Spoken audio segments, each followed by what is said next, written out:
বুক ভাসব আপন ঘরে কবে গৌর পাব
আজকে মধ্যাহ্নে দ্বিপ্রহর কালে আমার গৌরাঙ্গ সুন্দরীকে আমি সেবা দেব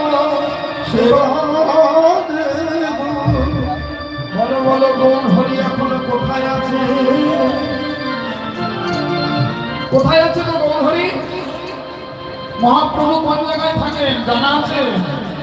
চারটি জায়গা। একটি হচ্ছে সচিমায়ের রন্ধনে, নিত্যানন্দের নন্দনে, রাঘব ভবনে, আর কোথায়? শ্রীবাস অঙ্গনে। তাই গৌর হরি মহারাজকে শ্রীবাস অঙ্গনে হরিনাম সংকীর্তন সারা নিশি ধরে হরিনাম সংকীর্তন করেছে এবং আমার গৌরাঙ্গ মহাপ্রভু শ্রীবাস অঙ্গনে বিশ্রামেরত রয়েছে। এহেন সময় আমার গৌরাঙ্গ ঠাকুর অদ্বৈত অদ্বৈত আমার মহাপ্রভুর সম্মুখে এসে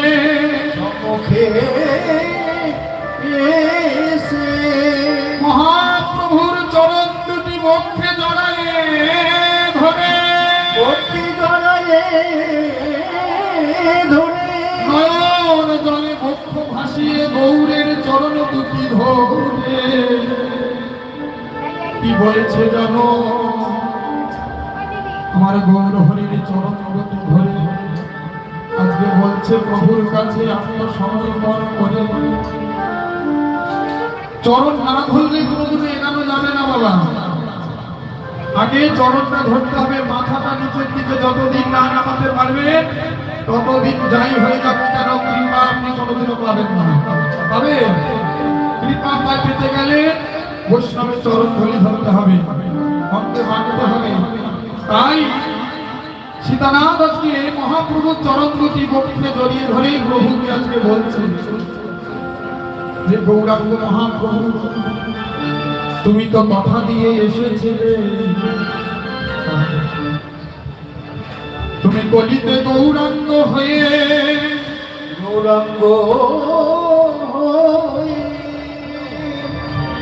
তুমি তো